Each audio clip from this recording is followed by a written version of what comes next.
Such an awesome God. Such an awesome God.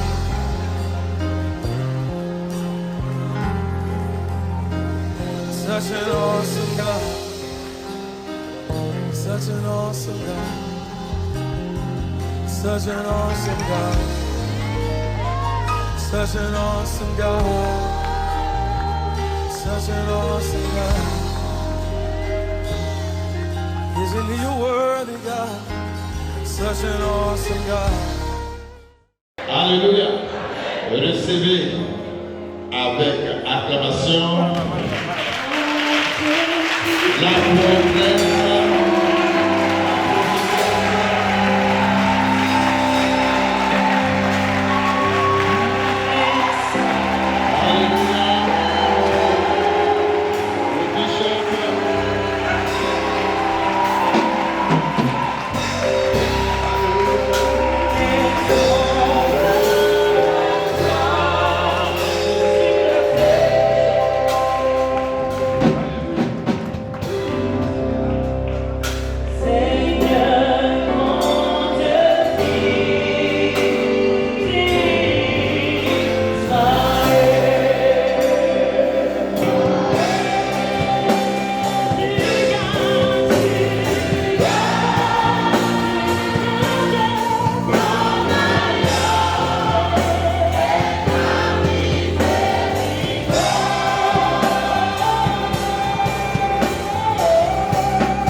Jean chapitre 3, verset 9. Nicodème lui dit, comment cela peut-il se faire? Jésus lui répondit, tu es le docteur d'Israël et tu ne sais pas ces choses. Amen. Nous allons revenir après en avant. Ce matin, je voulais vous parler d'un homme. Quel homme? Nicodème. Nicodème, que nous connaissons son histoire. Avant d'aller plus loin, donc pasteur, tu vas repartir un peu en avant. Qu'est-ce qui s'est passé avec Nicodème? Cette rencontre que Nicodème a eue à partir du verset 4. Jean chapitre 3. Jean 3, verset 4. Et je lis. Ou bien c'est le premier verset. On va aller au verset 1. Oui, le verset 1. Verset 1. Oui. Mais il y eut un homme d'entre les pharisiens nommé Nicodème, un chef des Juifs. Il vint, lui, auprès de Jésus de nuit et lui dit: Rabbi, nous savons que tu es un docteur venu de Dieu, car personne ne peut faire ces miracles que tu fais si Dieu n'est avec lui. Jésus lui répondit: en vérité, je te le dis, si un homme ne naît de nouveau, il ne peut voir le royaume de Dieu. Nicodème lui dit: comment un homme peut-il naître quand il est vieux? Peut-il rentrer dans le sein de sa mère et naître? Jésus répondit: en vérité, je te le dis, si un homme ne naît d'eau et d'esprit, il ne peut entrer dans le royaume de Dieu. Ce qui est né de la chair est chair, et ce qui est né de l'esprit est esprit. Ne t'étonne pas que je t'ai dit, il faut que vous naissiez de nouveau. Le vent souffle où il veut, et tu entends le bruit, mais tu ne sais d'où il vient ni où il va. Il en est ainsi de tout homme qui est né de l'esprit. Nicodème lui dit: comment cela peut-il se faire? Jésus lui répondit: tu es le docteur d'Israël, tu ne sais pas ces choses. En vérité, je te le dis, nous disons que nous savons et nous rendons témoignage ce que nous avons vu. Et vous ne recevez pas notre témoignage. Si vous ne croyez pas quand je vous ai parlé de ces choses terrestres, comment croirez-vous quand je vous parlerai des choses célestes? Amen. Amen. Amen. Amen. Bien-aimés, je disais que ce matin, je voulais vraiment nous exhorter. Quand je parle de vous, c'est-à-dire, je veux aussi parler de moi-même. Alléluia. Amen. Je veux parler de moi-même, de la nouvelle naissance. Est-ce que nous sommes véritablement nés de nouveau? Amen. Voilà un homme. Chacun ici connaît l'histoire. Même les enfants. À l'école de dimanche, si vous rentrez, les enfants vont vous raconter l'histoire de Nicodème. Nicodème, la Bible nous dit, ce pharisien, pas un homme, si on veut voir, c'est pas n'importe qui. C'est un docteur de la loi. Un docteur de la loi, on peut dire les magistrats, un magistrat aujourd'hui. C'est eux qui décident, qui prennent de grandes décisions parmi le peuple d'Israël. Et ce temps, lorsque Jésus exerçait le ministère qui parcourait toute la ville, qui faisait l'œuvre de Dieu, Nicodème regardait Jésus de loin, observait Jésus de loin, c'est-à-dire qu'il discernait en Jésus un homme qui n'est pas comme les autres. C'est-à-dire qu'il a eu un autre regard par rapport aux autres juifs. Il a eu un autre regard. Et qu'est-ce qu'il a fait? À cause de ce que des autres, c'était ses amis, ses parents, les autres juifs, et par rapport même à son titre, sa classe, de ce qu'il est, son rang, Nicodème ne peut pas aller en pleine journée devant tout le monde pour s'adresser à Jésus. Mais Nicodème est allé la nuit. La nuit, il est allé parce qu'il avait une préoccupation. Il voyait ce que Jésus faisait. Les miracles qui se passaient. Les paroles que Jésus donnait. Des paroles qui édifiaient. Des paroles qui faisaient du bien. Et plusieurs choses qui se passaient. Nicodème ne comprenait pas. Donc, la nuit, il allait trouver Jésus. Et il parle avec Jésus. Et quand Jésus l'a vu, Jésus pouvait lui dire autre chose. Mais la parole que Jésus adressait à Nicodème, il dit: Nicodème, il faut que tu sois né de nouveau. Il faut que que tu sois né de nouveau. Alléluia. Mais il ne comprend pas encore. Il ne peut pas comprendre. Il dit, mais comment? Moi, je suis vieux. Un vieux comme moi, de naître encore de nouveau. Seigneur, Jésus, tu veux que je rentre encore dans le ventre de ma mère, que je naisse de nouveau, ou qu'est-ce que tu veux dire? Nicodème ne peut pas comprendre. Mais Jésus répète encore, Nicodème, si un homme dit en vérité, je te le dis, si un homme ne naît de nouveau, il ne peut voir le royaume de Dieu. C'est-à-dire, la nouvelle naissance, nous ne pouvons pas voir le royaume de Dieu. Nous serons limités. Alléluia. Nous serons limités.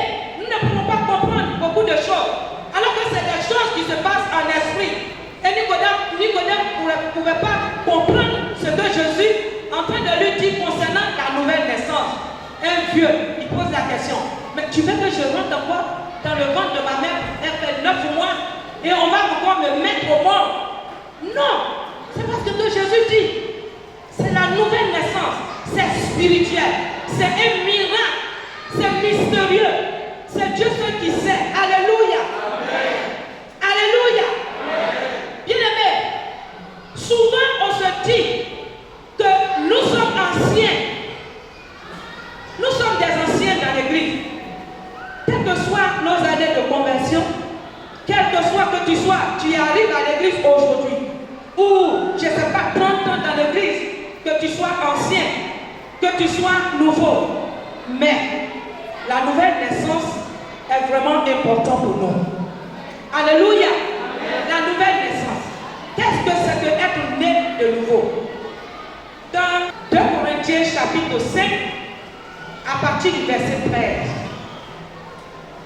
2 Corinthiens chapitre 5, verset 13 dit: en effet, si je suis hors de sens, c'est pour Dieu. Si je suis de bon sens, c'est pour vous. Car l'amour de Christ nous presse, parce que nous estimons que si un seul est mort pour tous, tous d'autres sont morts, et qu'il est mort pour tous, afin que ceux qui vivent ne vivent plus pour eux-mêmes, mais pour celui qui est mort et ressuscité pour eux. Ainsi donc, dès maintenant, nous ne connaissons personne selon la chair. Et si nous avons connu Christ selon la chair, maintenant nous ne le connaissons plus de cette manière. Si quelqu'un est en Christ, il est une nouvelle créature. Les choses anciennes sont passées, voici toutes choses sont devenues nouvelles. Et tout cela vient de Dieu qui nous a réconciliés avec lui par Christ et qui nous a donné le ministère de la réconciliation. Amen. Amen. Amen.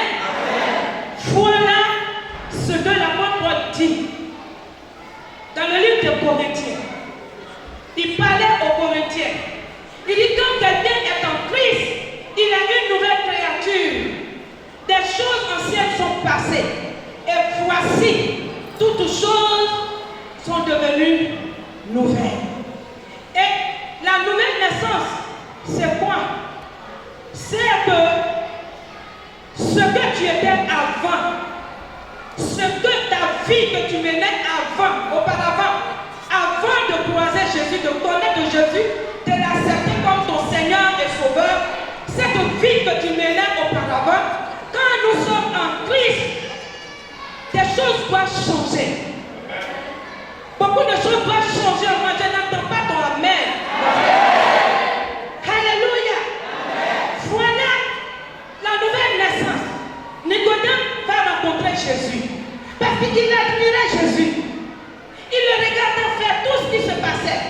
Il dit, mais je sais qu'il y a quelque chose qui se passe, qui se trouve en toi.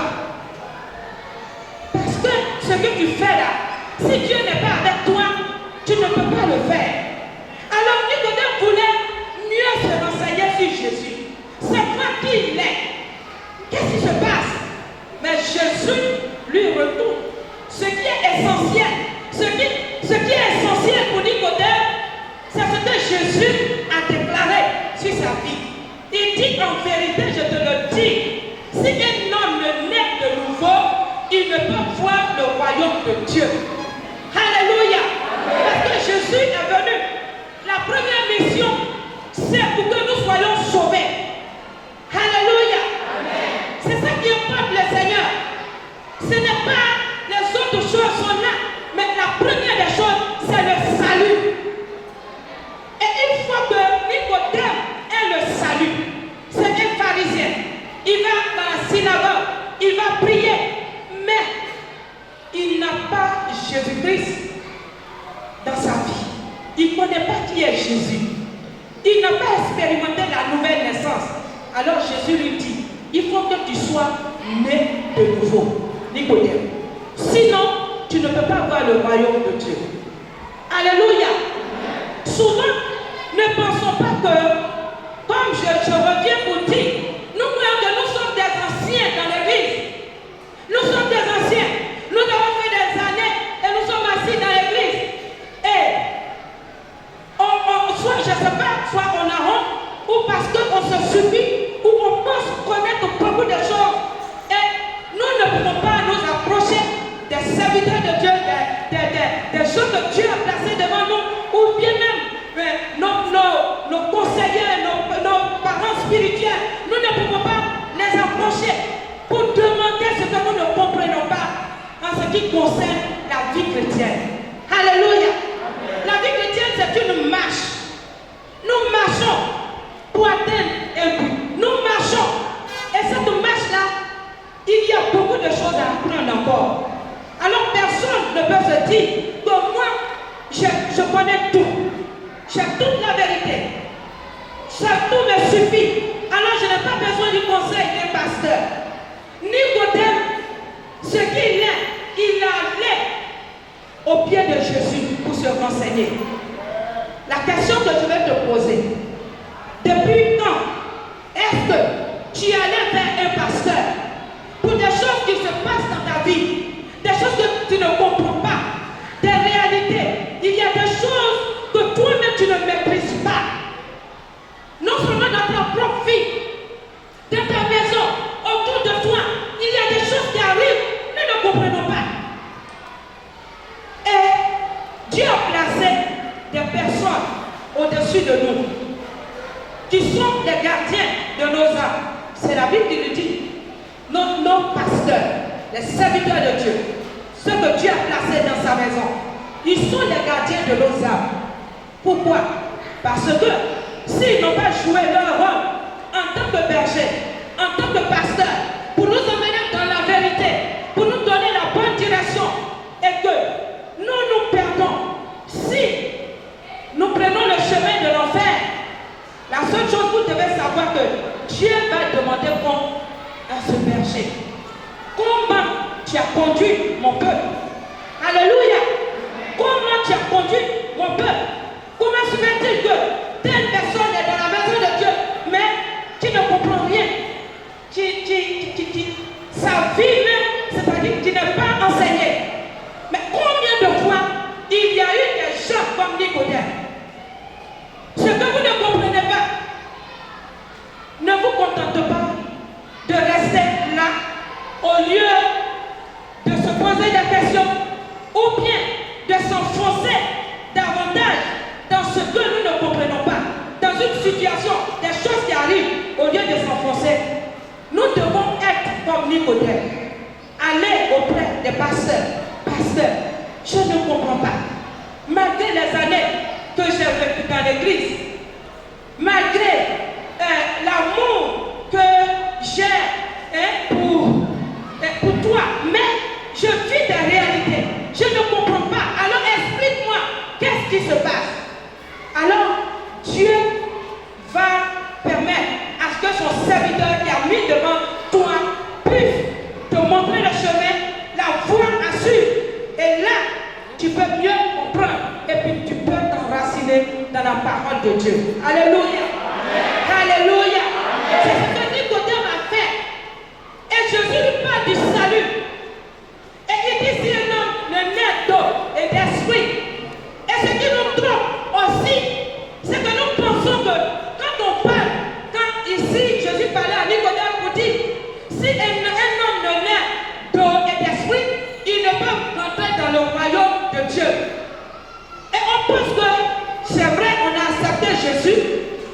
on vient à l'église, on se fait baptiser et ça s'arrête à là. On pense qu'après le baptême, c'est fini. Et nous sommes assis à l'église. Et nous croyons que c'est comme ça que nous menons notre vie chrétienne. Alors que petit à petit, nous sommes en train de mourir. Là où Jésus parlait que si un homme ne naît, donc c'est-à-dire, si tu es dans l'église, c'est vrai, Jésus même qui a dit, tous ceux qui croiront et qui seront baptisés seront sauvés. Mais je vous dis que le baptême, ce n'est pas le baptême qui va vous emmener au ciel. Vous pouvez être baptisé, mais si vous ne marchez pas selon les principes de Dieu, selon la parole de Dieu, malgré que tu es baptisé, on t'a plongé, tu as accepté devant tout le monde que oui, j'accepte Jésus comme mon Seigneur, mon Sauveur. Cela peut être 2 ans, 1 an, 20 ans, 30 ans, mais si tu ne vis pas selon les principes de Dieu, bien aimé, c'est l'enfer qui t'attend. Ce matin, je ne suis pas en train de te dire que nous voulons aller en enfer. Loin de là. Mon désir ce matin, c'est que ce peuple que nous sommes, ce peuple nombreux que nous sommes, nous soyons tous un jour dans la félicité de Dieu. Amen. Alléluia.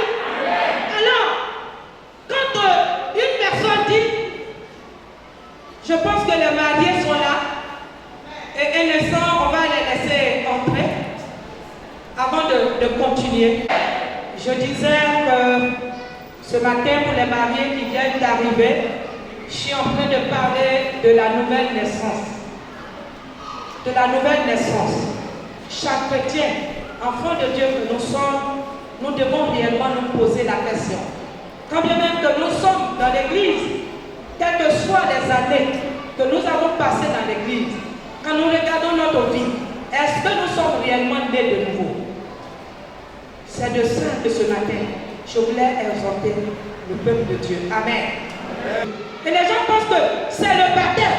Une fois qu'on est baptisé, on pense que c'est la fin. C'est la fin. On ne persévère plus. Alors que nous avons le salut. Mais nous devons travailler. Alléluia. Amen. Pour notre salut. Nous devons persévérer encore. Ce que Dieu a mis en nous, nous devons aller plus loin. Pour comprendre ce que Dieu veut faire dans notre vie. Alors on ne se limite pas au baptême d'eau. Et on pense que quand on est baptisé, c'est fini. Moi je donne ce témoignage de ma propre vie brièvement avant de continuer. Par la grâce de Dieu, j'ai été baptisé en février 1982.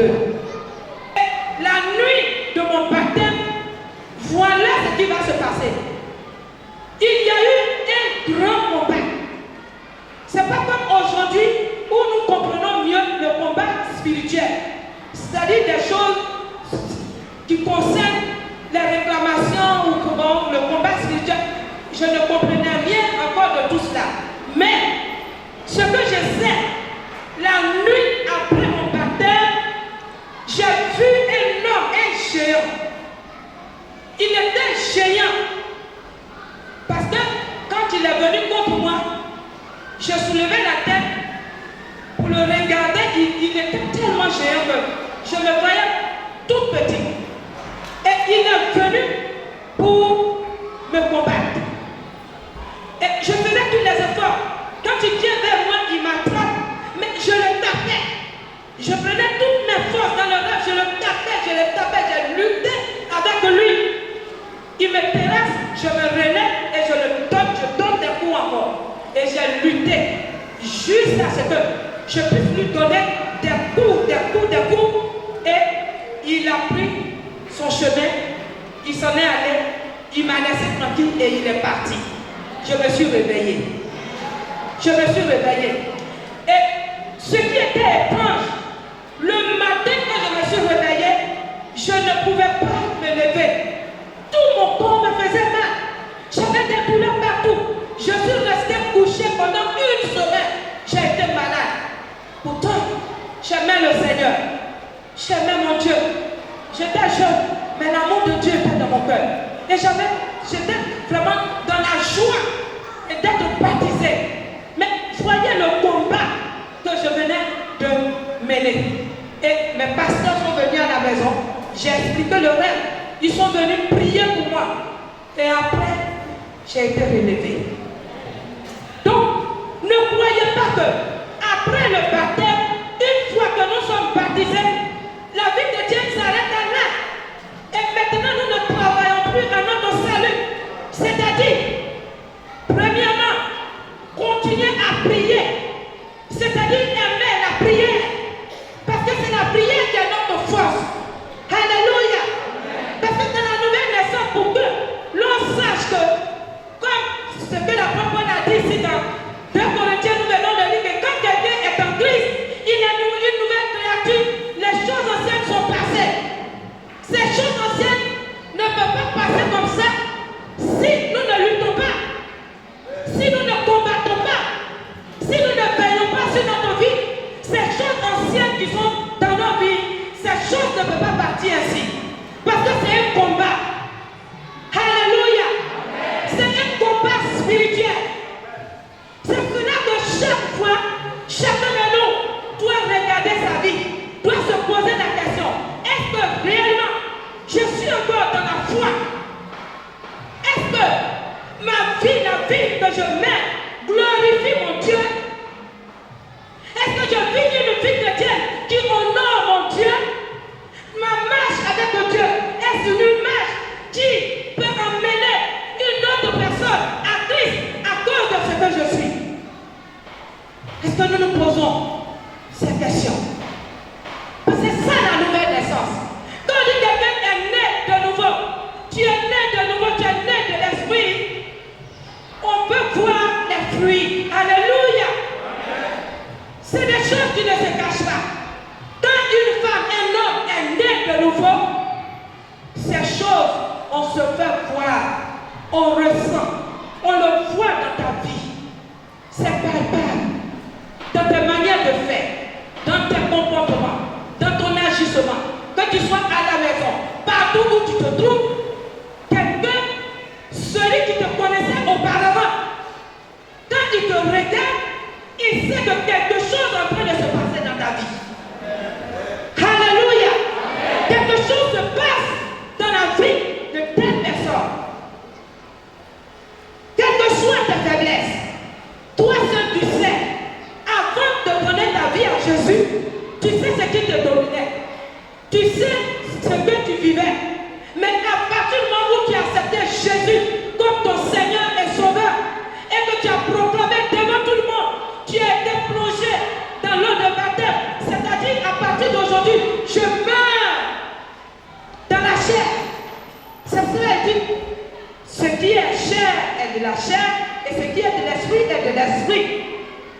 C'est-à-dire, toutes les œuvres de la chair, je suis en train, en étant plongé, quand on me plonge dans les eaux de baptême, comme Christ est mort et il est ressuscité, c'est-à-dire désormais, tout ce qui est à moi, que ce soit mon caractère, ma vie, tout ce qui m'entoure, aujourd'hui, je prends la décision, quand on me plonge, c'est une mort, une sorte de mort. Je meurs dans cette vie de péché et je ressuscite avec Christ dans une nouvelle vie.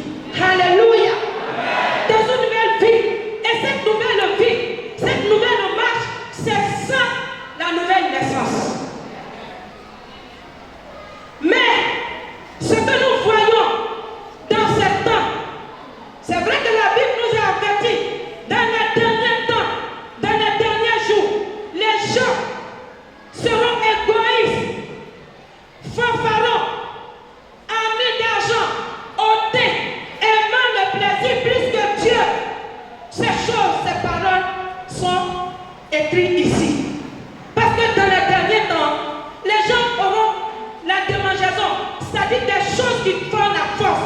Quand on parle de prière, on vient à l'église, on dit on va venir, on vient pour prier. On vient quand on prie, tu viens prier pour bâtir ta foi. Alléluia. Tu viens prier, c'est comme une voiture. Une voiture ne peut pas être en forme si cette voiture n'est pas entretenue. Il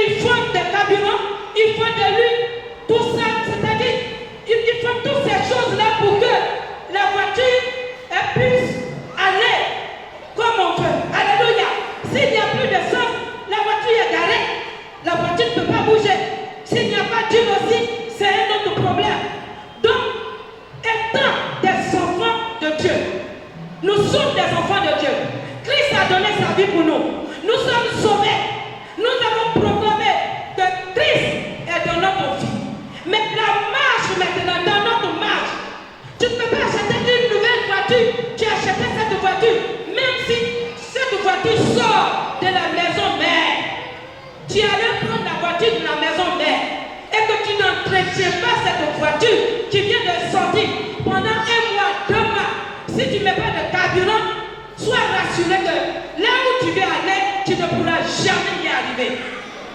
Mais il faut entretenir ta vie. Il faut l'entretenir. Il faut qu'il y ait le carburant. Et nous, notre carburant, c'est la prière. Dis-moi amen, c'est la prière. Alléluia. C'est la vie de prière. Si un chrétien qui ne prie pas, si tu ne pries pas, ne pense pas que tu vas remporter des victoires.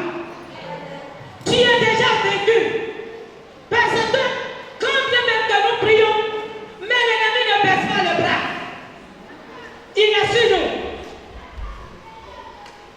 Ça serait que la Bible dit résister au diable et il fuira loin de vous. On résiste comment? Comment est-ce que nous pouvons résister au diable? C'est dans la prière. Alléluia. Ce n'est pas par notre force. Ce n'est pas notre force. Ce n'est pas dans notre chair. La lutte n'est pas charnelle, mais c'est dans le spirituel. C'est dans la prière que nous pouvons vaincre. C'est pour cela, ça fait partie. Parce que quand nous voyons que nous sommes en train de trébucher, quand nous voyons des faiblesses, des choses qui commencent à venir dans notre vie, parce que nous ne voulons pas vivre encore dans le péché, nous voulons être des personnes transformées, renouvelées, régénérées. Alors, je dois prier. Nous devons être nés de nouveau. Nous devons aimer les choses de Dieu. Nous devons aimer les choses de Dieu. Nous devons aimer notre maison. C'est-à-dire l'église. Nous devons aimer notre église. Tu dois être gardien de ton frère. Tu dois veiller. Nous devons veiller les uns sur les autres. Nous devons veiller les uns sur les autres parce que nous sommes une famille. C'est ça la nouvelle naissance aussi. Quand tu vis une vie victorieuse et tu vois ta soeur qui est en train de vivre dans une vie qui a pris un chemin qui n'est pas à la gloire de Dieu, qui n'honore pas Dieu, tu dois te soucier de ça. Ça doit te préoccuper. Préoccuper positivement, mais pas négativement. Parce qu'au lieu d'aller le critiquer, prie les genoux et prie pour ton frère et ta soeur. Prie pour lui. Il faut prier pour lui. Oui, c'est ça aussi la nouvelle naissance. Parce que tu seras fier un jour de voir que toi et ta soeur, toi et ton frère, ensemble, vous êtes dans le royaume de Dieu. Vous êtes auprès du Seigneur. Bien-aimés, ce matin, si nous voulons parler de la nouvelle naissance, il y a beaucoup à dire. Mais je veux m'arrêter à là. Depuis que tu es dans l'église, jusque là, toi-même examine ta vie. Regarde ta marche avec Dieu. Ta position, la position dans laquelle tu te trouves. Est-ce que quand tu te regardes, quelqu'un peut t'envier? C'est quand je dis envier. Quelqu'un peut t'admirer. Admirer le fait que tu es un enfant de Dieu. Ainsi de suite. Bien-aimés, que le Seigneur nous aide. Et que nous soyons des gardiens des uns des autres. Et que la vie de mon frère et de ma soeur me préoccupe. Parce que je suis né de Dieu. Je suis né de Dieu. Alléluia. Et comme je suis né de Dieu, je vais triompher sur la chair, sur le péché, sur tout ce qui peut me dominer. Je veux marcher dans une nouveauté de vie. C'est-à-dire que les choses anciennes doivent être en arrière, doivent tomber dans ma vie. Mais je dois marcher en nouveauté de vie jusqu'à ce que Jésus-Christ revienne nous chercher. Alléluia. Alléluia. Ce matin, que le Seigneur nous bénisse.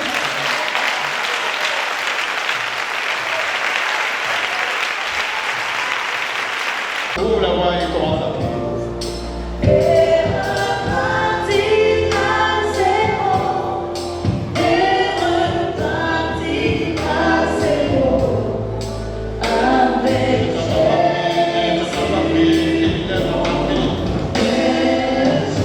Changer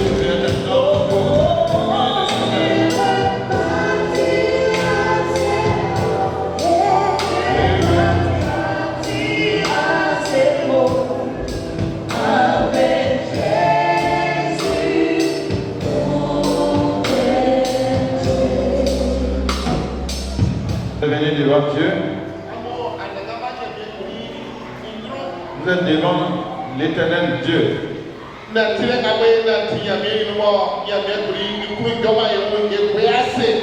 Les marches que nous faisons et que Dieu n'est pas content de nous, pardonnons cela. Ce sont de critiquer les autres. Ce sont de nous moquer les autres. Si quelqu'un n'a rien, si tu te moques de lui, c'est comme si tu as mis ton doigt dans l'œil de Dieu.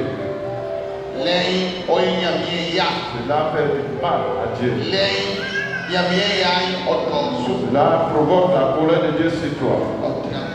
Ce n'est pas bon. C'est pas bon. Et nous cherchons ces esprits au nom de Jésus. Cherche-les au nom de Jésus. La bénédiction vient sur eux. La bénédiction vient sur eux au nom de Jésus. Éternel Dieu. Ils sont dans les soucis tous les jours.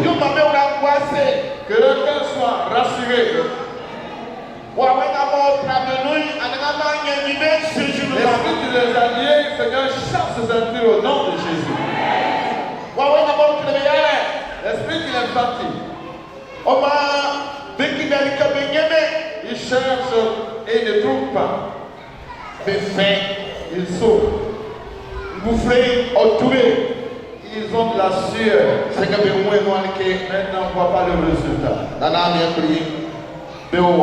Éternel, ils sont devant toi.